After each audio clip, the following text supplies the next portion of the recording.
This is Cybriyamu. I have no prepared words. I never prepare my words, no matter the situation. But basically, I'm starting a YouTube channel chronicling my journey with homelessness, which is officially starting today. Right after class, I'm gonna have to go sign up for a bed at the shelter I'm staying at, and that'll be the start of everything. I'm all packed. I think I have everything I need. And I plan to stay homeless for the next 3.5 years. I don't know if I'll be able to accomplish that, but I'll try my damn hardest. It was pretty interesting in the shelter. You know, the downstairs it was really chaotic because that was the mixed area. You know, men and women were there, and you know, the guys were hitting on me and touching me and throwing things at me and stuff like that, so that wasn't nice. But the actual sleeping area was okay because it was just women. Yesterday was pretty good. I made 2 new friends. One was an old guy who I don't actually remember anything about him, I just realized, which is weird. Oh wait, no, I remember. He's on disability. Anyways, he introduced me to some new cigarettes. I smoked like 6 on the way here, so I'm pretty... I might be a little bit hyper during this video, but they're really good cigarettes. I'm glad he introduced me to them. Way better than my old ones, and much cheaper too. Like, way cheaper. And another woman who said she's a victim of gang stalking. I don't want to out her gang stalker's name here just because I don't want to involve my own channel in all this drama. But if she's watching, know that I know who you are, and she's my friend, and I will protect her. Those are my big 3. And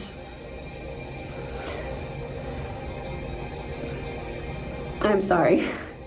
This happens sometimes. Apparently it's called like thought blockage or something. Whatever. I honestly wouldn't get rid of it if I could, because even just looking at snow falling from the sky, I can look up and I can completely lose myself in it. And my soul rises above me into the sky, and I feel God in all his holiness. But you know what? I'm really happy.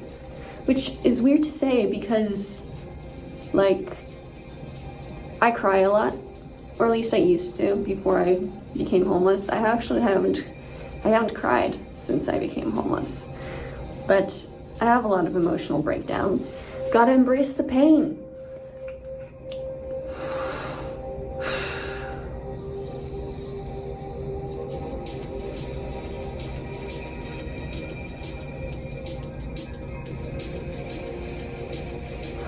Anyways, my life philosophy is that you should go out of your comfort zone. Hello everyone, this is Cybriyamu again. I'm sorry for the hiatus. I was actually in the hospital, except for the past 2 days. Yeah, I was in the hospital. If you want the full story, I would recommend checking my posts, like my text posts on YouTube.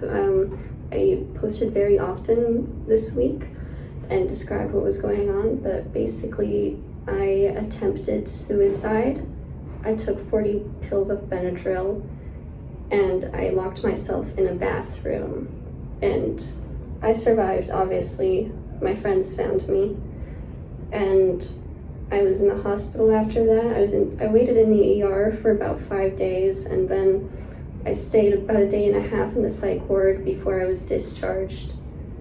And now I'm back here. Czy wy wiecie, na co to jest czas?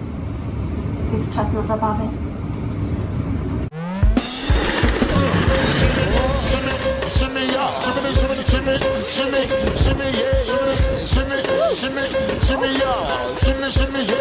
Oh baby, we like it raw. Yes baby, we like it raw. Oh baby, we like it raw. Yes baby, we like it raw. Shimmy, shimmy, yeah, shimmy, yeah, hey. Give me the Michael and we'll take it away. The whole damn thing was the country thing. The implemented boss with the crazy rapping, gonna proclaim. Oh, it gonna gonna proclaim. That is a big up all on the hip hop crew. Can you bless all the dedicated? In the past few days, so one of my videos kind of went viral. Like, you can argue about the definition of viral all day, but basically my subscriber count has, well, before I posted the video it was 1.4 thousand, and right now as I film, last time I checked it was like 6.1 thousand. So that's pretty crazy. Cyber Young's gone mainstream, guys. I'm gonna start making soy jack faces in my videos. No, soy boy faces, yeah, like the Mr. Beast photos. I'm gonna, yeah, I'm gonna become Mr. Beast. Anyway, great, now I have no idea where I am. There's this fucking Blair Witch fucking looking house here. I look like I'm about to get murdered. I'm a fucking genius. I just wanted to stay warm because the security guards kept kicking me out of places because I wanted to sit down because my legs hurt. So, I don't know, I guess I'll have to just catch another bus. Fuck. Oh, there's a co-op there. Okay, there's a grocery store. I'll warm up in there. Bitch! Fuck you, people, bitch! Get the fuck out of here! I own the place, you stupid cunt! Get out of here! Fuck off!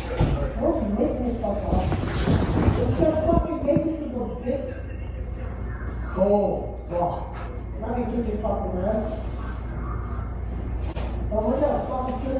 Shut up!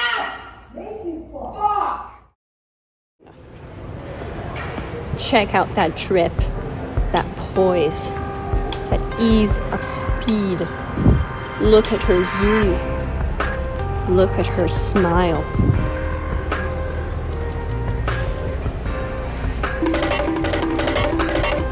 Now that's a happy camper.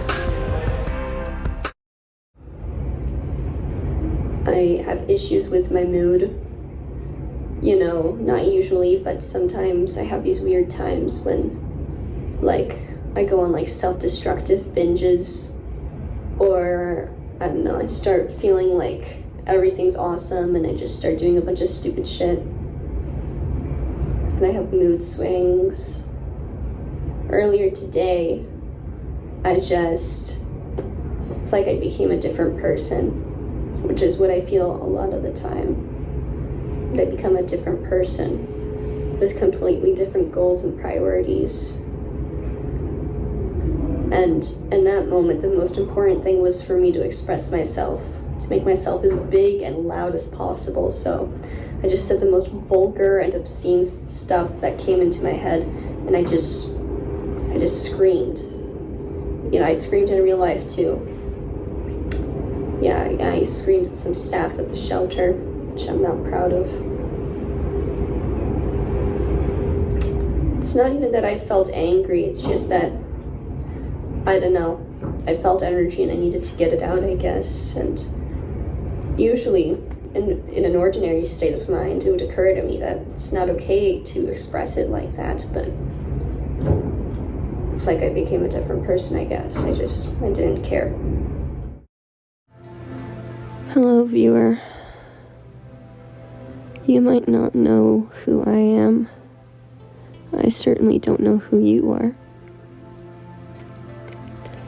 I have no mask anymore. I don't mean the blue one that I wear on videos. I mean, my strength is depleted. I've been defeated.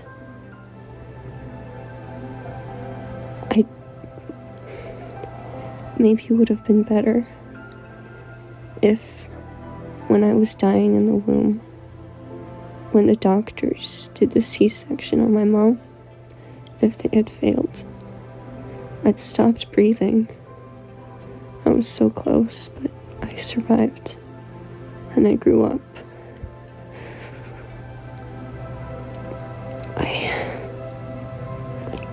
I can't with a world like like, the second day I was waiting, and I had another episode where I couldn't move, and like, before that I crawled under a vending machine. I can't explain why, I felt safer in a small space, so I crawled under the vending machine and tried crawling under the couch. They gave me some meds and like a lorazepam, and after maybe an hour it went away and I could move again. I mean, it sucked because I was uncomfortable, but I couldn't move. And then I went to bed because of the benzo, and when I woke up, like, everything was moving. Like, it was only when the room was dark, when I turned the light on, it went away, but like, the lines were moving, the shadows were moving, the patterns on the wall were moving. It was super weird. That's never happened to me before. Just said he's leaning towards schizophrenia, but he doesn't see the point in giving like a specific diagnosis right now, so my diagnosis is back to unspecified psychotic disorder, as it has always been.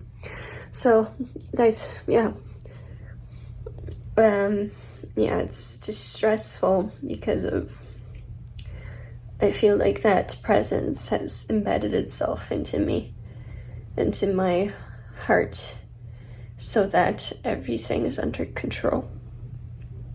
You know, like, I guess the more people know you, the more demons enter your life. I guess that's how they go, right? You know, they start becoming all satanic and sacrificing children.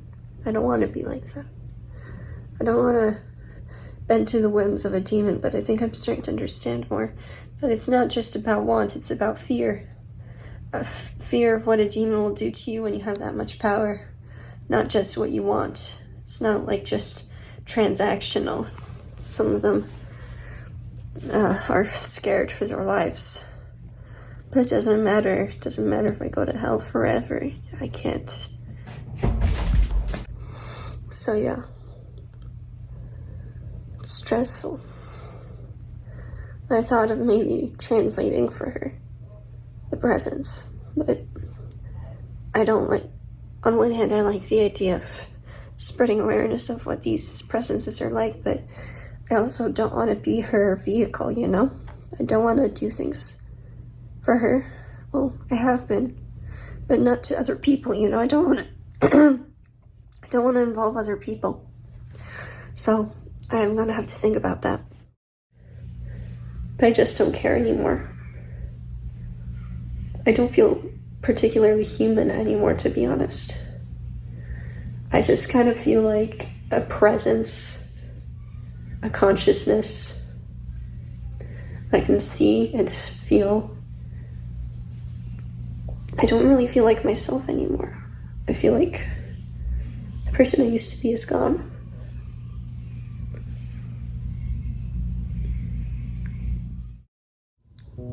Guess what?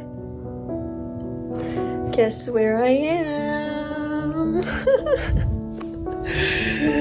I'm in my new place. I'm gonna hit something. Oh, okay, we don't talk about that. Anyway, I have a place. I'm not homeless anymore, guys. Oh my gosh, it feels like it's been so long. First it was this shelter, then it was the fucking psych ward, and I'm out of all of that now. Here's my desk area.